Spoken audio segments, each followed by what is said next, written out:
Estimados hermanos y amigos, el tema de hoy es Jesús liberta de las tinieblas para anunciar su luz.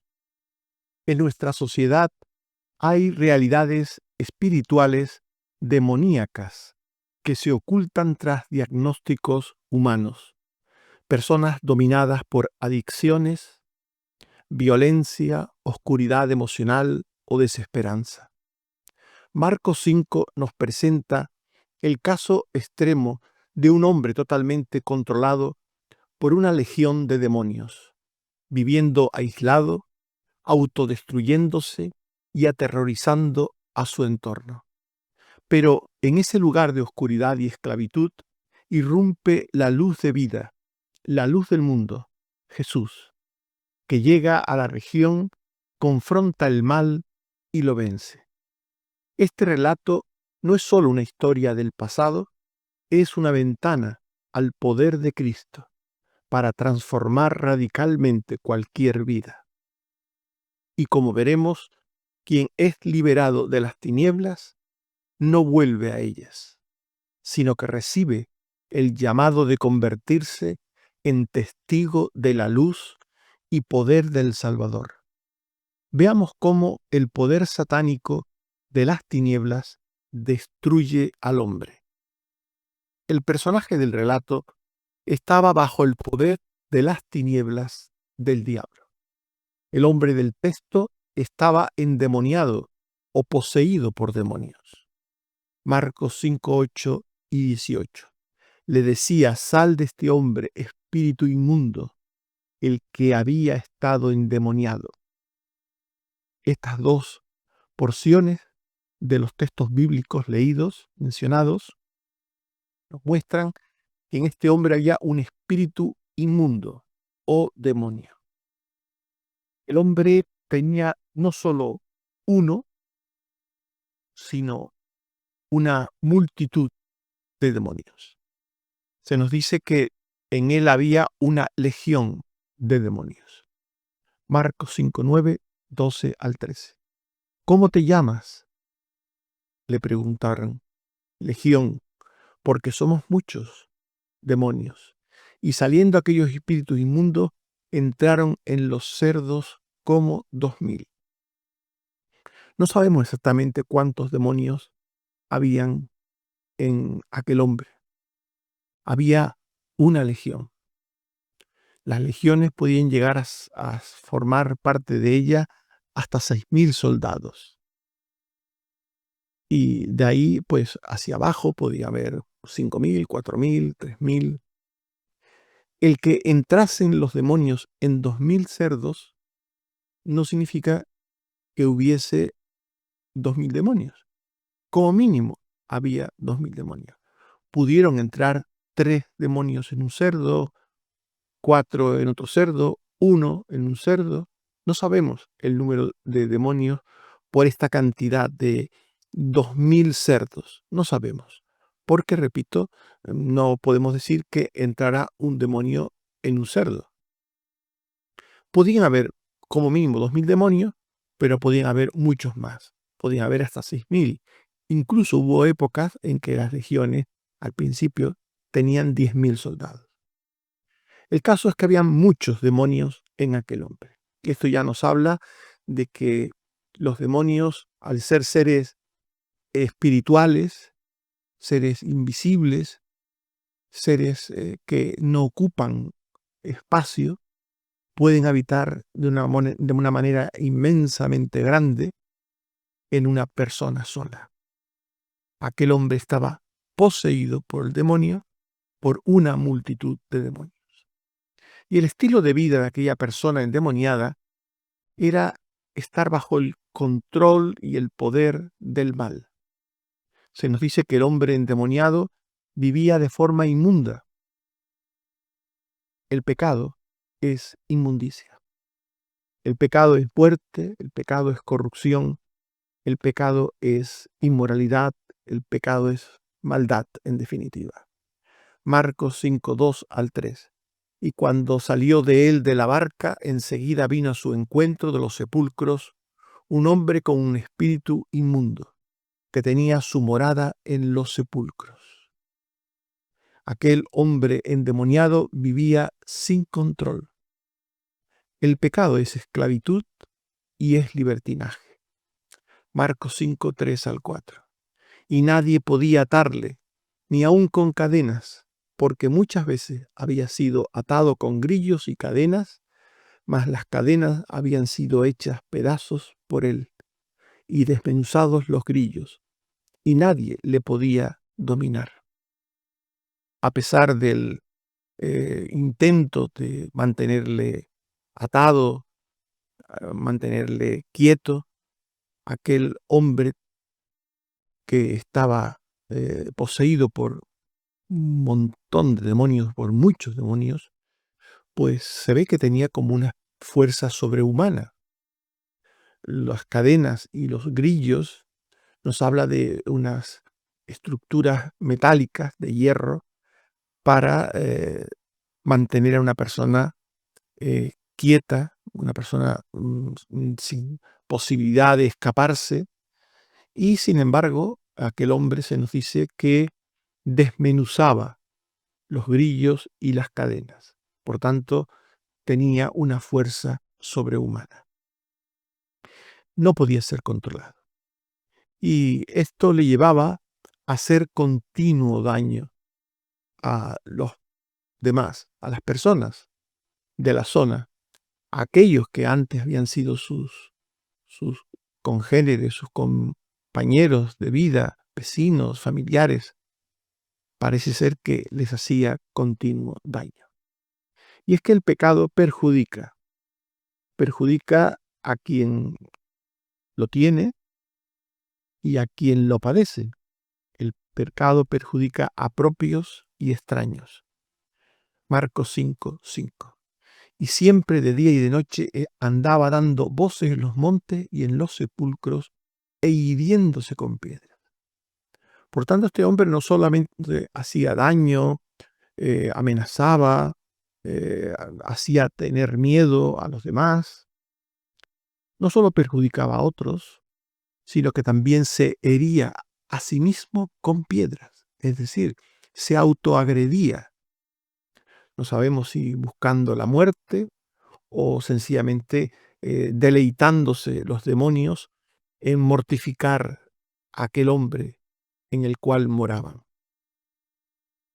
Aquel hombre, por tanto, vivía una vida de esclavitud, de oscuridad, de maldad, de vivir absolutamente preso del demonio. Y el poder de Cristo de luz y de vida, vence al mal rompiendo sus cadenas. El diablo sabe que esto es así y que no puede oponerse ni luchar contra Jesús. El diablo lo sabe. Por eso el endemoniado, aquel hombre, corrió a Jesús cuando lo vio y se postró ante él. Marcos 5, 6. Cuando vio pues a Jesús de lejos, corrió y se arrodilló ante él. No tenemos que ver en esto una actitud de devoción, de adoración, ni nada por el estilo, sino sencillamente de miedo, de temor, de una especie de búsqueda de acatamiento, porque no le quedaba más remedio, procurando o intentando evitar que Jesús pues le sacase al demonio de aquel hombre. Los demonios incluso cuando se dirigen a Jesús le confiesan a Jesús que Jesús es el Hijo de Dios. Por tanto, los demonios cuando se acercan a Jesús se inclinan a tierra y reconocen con quién están delante los demonios. Marcos 5, 7. Y clamando a gran voz dijo: ¿Qué tienes conmigo, Jesús, Hijo del Dios Altísimo? Te conjuro por Dios que no me atormentes. Esto es lo que temían los demonios, que Jesús les hiciera algún tipo de daño o, que Jesús les enviase fuera de aquel hombre o les destruyese. Esto es lo que temían los demonios. Pero no estaban equivocados. Los demonios no estaban equivocados. Jesús está en contra del mal, está en contra de las tinieblas y está en contra del poder de las tinieblas. Jesús es la luz, es la verdad, es el bien absoluto. Por tanto, no puede hacer otra cosa que estar en contra de aquello que es lo opuesto, que está en el otro extremo. Y Jesús manda al demonio que abandone el cuerpo y el alma del hombre. Jesús se lo manda. Y a la orden de Cristo, los demonios salieron y ocuparon otros espacios vivos. Nos dice Marcos 5:8 y 12 al 13, que les decía: sal de este hombre, espíritu inmundo. Y le rogaron los demonios diciendo: envíanos a los cerdos para que entremos en ellos. Y Jesús les dio permiso, y entraron en los cerdos, y el hato se precipitó en el mar y se ahogaron. Por tanto, los demonios salidos del hombre, entrando en los cerdos, despeñándose en el mar, al llegar allí al agua, los cerdos se ahogaron y al ahogarse, al morir, pues esto supuso también la muerte de aquellos demonios. La victoria de Cristo sobre el diablo es total en todos los sentidos, desde su obra en la cruz, su obra de redención, pero también en su obra diaria, cotidiana, con su poder sobre los demonios, sobre la oscuridad, sobre el reino de las tinieblas. En Colosenses 2:15 se nos dice que Cristo venció y exhibió a los principados y potestades. Los venció y exhibió. Y en 1 de Juan 3:8 se nos dice que el Hijo de Dios se manifestó para deshacer las obras del diablo.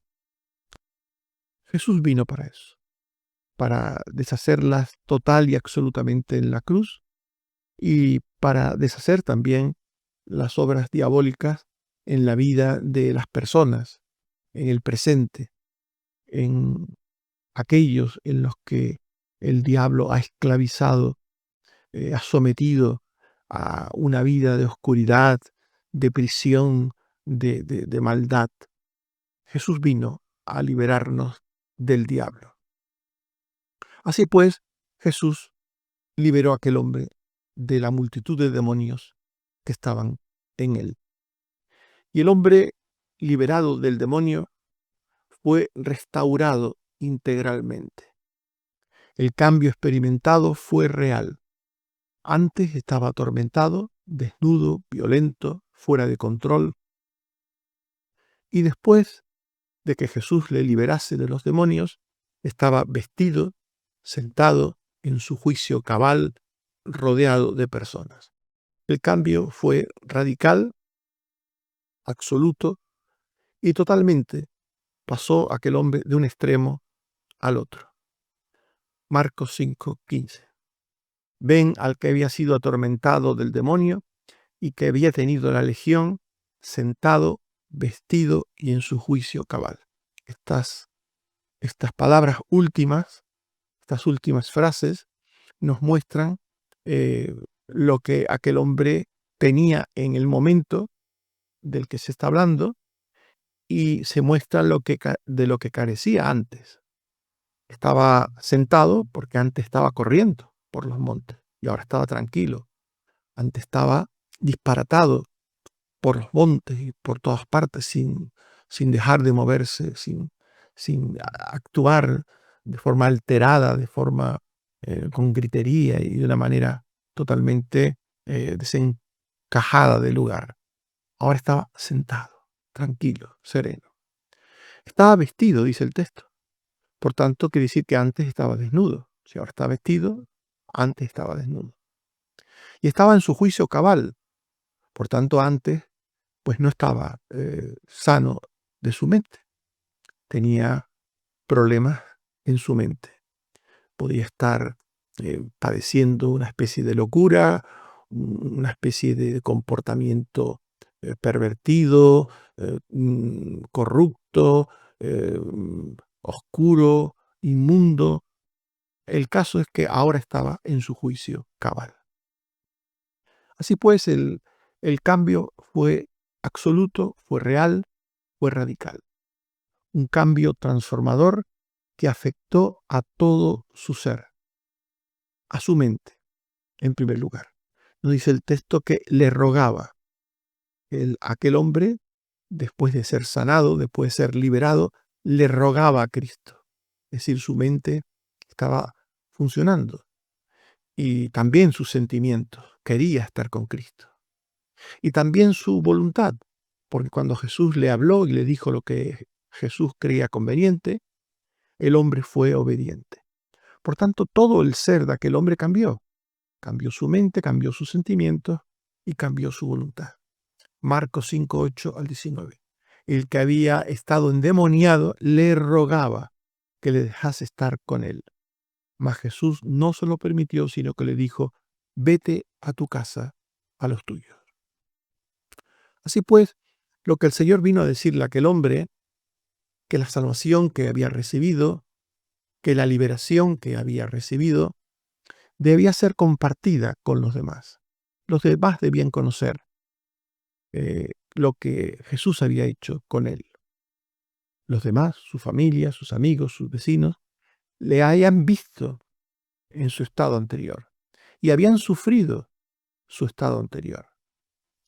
Y ahora debían ver la liberación que Cristo había producido en él, de ver el contraste entre la salvación y la ausencia de salvación, entre la presencia de Cristo y la ausencia de Cristo en la vida de una persona. Aquel hombre era una nueva criatura y los demás tenían que verlo, los demás tenían que conocerlo. Así pues, Jesús le manda a los suyos y les dice, Marcos 5:19, cuéntales cuán grandes cosas el Señor ha hecho contigo y cómo ha tenido misericordia de ti. Cuéntales. Vete a tu casa, vete a los tuyos y cuéntales las grandes cosas que el Señor ha hecho contigo. Por tanto, el testimonio de una persona, el testimonio verdadero, no es hablar de lo que uno ha hecho o cree que ha hecho por encontrar a Dios o por encontrarse con Dios, por conocer a Dios. Ese tipo de relatos egocéntricos que algunos consideran que es un testimonio, no es de lo que la Biblia habla. La Biblia habla del testimonio verdadero, del testimonio cristiano, como un contar lo que Dios ha hecho por uno. Cuenta las grandes cosas que el Señor ha hecho contigo. Por tanto, un cristiano no emplea esa terminología egocéntrica. Me convertí, me entregué al Señor, creí, le obedecí, ese tipo de frases centradas en uno mismo, que de alguna manera buscan una gloria, un reconocimiento a los demás, que los demás digan, ay, qué buena persona, ay, qué fe, ay, qué entregado, ay, qué ver lo que hizo. Una persona que de verdad ha sido salvada por el Señor cuenta las cosas desde otro punto de vista, desde otra manera. Cuenta las grandes cosas que el Señor ha hecho contigo. Fíjense que esto es darle la vuelta a la tortilla. Evidentemente, un creyente es una persona que ha tenido un encuentro con Jesús. Evidentemente, un creyente es una persona que se ha arrepentido, que ha creído, que ha experimentado un cambio. Todo eso, si estamos hablando de un creyente, todo eso es un hecho.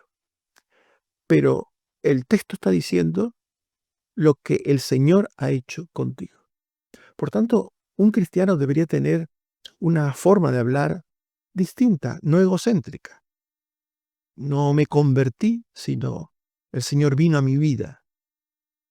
El Señor vino a mi encuentro. El Señor dio la orden para que yo antes, cuando estaba en manos del diablo, cuando antes yo no le buscaba, no quería saber de él, andaba descarriado, perdido, y el Señor vino a mi vida. Él dijo que vino a buscar y a salvar lo que se había perdido. Él fue quien me buscó, como aquella mujer que buscó la moneda perdida, como aquel pastor que dejó a las 99 guardadas en el redil para ir a buscar a la oveja perdida. El Señor me buscó y me encontró, porque cuando el Señor quiere buscar a alguien y lo busca, lo encuentra. Por tanto, el testimonio verdadero cristiano es esto: contar las grandes cosas que Dios ha hecho con uno, las grandes cosas que Dios ha hecho contigo. Pedro dirá: anunciad las virtudes de aquel que os llamó, las virtudes de aquel que os llamó. Es decir, como aquel que os llamó, el Señor, es virtuoso en sí mismo, es virtuoso, y es virtuoso también por lo que hizo contigo, conmigo, con nosotros, porque al salvarnos mostró su amor, su misericordia, mostró su justicia, su entrega, su sacrificio. Y para hablar de la salvación en los términos correctos, tenemos que destacar las virtudes del Señor. De Él es la virtud, de Él es el mérito, de Él es la gloria, no nuestra, sino de Él. Y esto es lo que tiene que destacarse en un testimonio verdadero. Y tiene que hacerse con la familia en primer lugar, con los cercanos en primer lugar. Tenemos que ir primero al prójimo más próximo. Como ustedes saben, la palabra prójimo significa próximo. Por tanto, tenemos que ir a los más cercanos primero. Sería un absurdo, ¿verdad?, que una persona que conoce al Señor, que llega a tener la salvación, pues piense primero en hacer un viaje a China o a Australia, al otro lado del mundo, para hablarle a una persona, a un aborigen que está allá perdido en un monte, y sin haberle hablado primero a su padre, a su madre, a sus hermanos, a su mujer, a su marido. Sería absurdo. Lo primero que tiene que hacer una persona que es redimida, pongamos por ejemplo aquí en Tenerife, pongamos por ejemplo, que vive en un barrio determinado de Tenerife, pongamos Bajamar, La Cuesta, una ciudad como La Laguna, como Santa Cruz. Lo primero que tiene que hacer esa persona, allí donde está, allí donde Dios le ha llamado, en su entorno familiar, social, de amistad, en ese entorno, compartir lo que Dios ha hecho con él. Sería absurdo, repito, irte a China, irte a Australia, a hablar de Dios sin haber hablado antes a los tuyos. Sería absurdo. Porque tenemos que tener amor por el prójimo y obedecer al Señor y llevar al prójimo la salvación. Pero se supone que también a nuestra familia le tenemos un plus de amor, porque ellos son prójimos, pero además son padres, son hermanos, son hijos, esposos, esposas, y por tanto le amamos como prójimo y le amamos como aquello que son, ese parentesco que tienen con nosotros, ¿no? Hay un doble amor. Sería absurdo que uno fuera a amar a un prójimo que no conoce en China o en Australia sin antes haber hablado a un prójimo con el que hay vínculos de sangre o vínculos familiares y que lo tenemos al lado y que no tenemos que hacer el esfuerzo de ir a la China o a la Australia. Por tanto, Jesús dijo: vete a tu casa, a los tuyos, y cuéntale cuán grandes cosas el Señor ha hecho contigo y cómo ha tenido misericordia de ti. Esto es muy importante además porque esas personas nos conocen, son los que nos conocen de verdad, los que conocen nuestra vida vieja, cómo éramos, qué hacíamos, cómo vivíamos, cómo tratábamos a la gente. Ellos conocen nuestra vida, nuestro carácter. Y ellos son no solo los primeros que tienen que conocer el cambio, sino los primeros fedatarios de que ese cambio es una realidad. Porque si tú has sido, pongamos por ejemplo, un marido no creyente, no eras hijo de Dios, eras esclavo del pecado, era un instrumento de Satanás, era una persona que tenía en tu boca malas palabras, gritería, sentimientos malos en ocasiones, de odio, de rabia, eras una persona violenta, eras una persona que tenías, pues, como todo el mundo, unas formas de ser, de sentir, de hacer pecaminosas. Y esas formas de ser y de hacer, pues, de alguna manera, las hacías, las ejercías sobre tu familia. Y ellos sufrían las consecuencias. Como tú también sufrirías las consecuencias de la maldad de otros. Porque en este mundo nadie está libre de pecado y nadie está libre de hacer daño y de recibir daño. Pero ahora que Dios te ha cambiado a ti y que eres una nueva criatura, ¿quién podrá dar fe del cambio producido en ti con mayor seguridad, con mayor grado de certeza que tu familia, que te conoce perfectamente, que te conocía perfectamente cuando no eras creyente, cuando no eras hijo de Dios, cuando estabas poseído, ahora entre comillas, ¿eh? No todo el mundo está poseído por el diablo, obviamente, pero en todos el diablo opera, en unos desde dentro y en otros opera desde fuera. ¿Quién podrá dar crédito de la obra que Dios ha hecho en tu vida más de una forma más fuerte, más elocuente que tu familia? Por eso Jesús dice, vete a los tuyos. Primero, porque los tuyos necesitan la salvación, igual que los demás.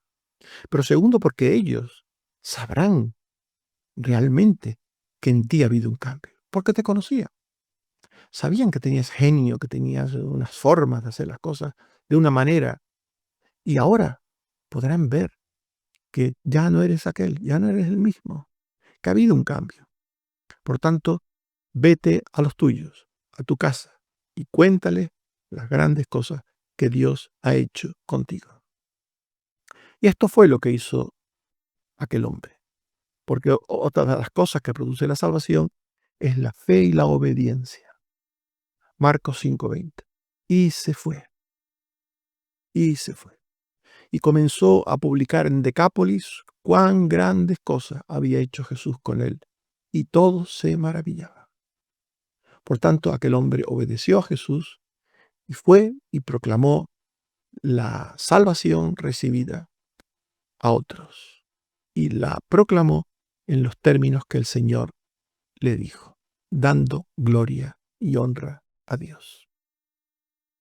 Estimados hermanos y amigos, hemos hablado de Jesús liberta de las tinieblas para anunciar su luz.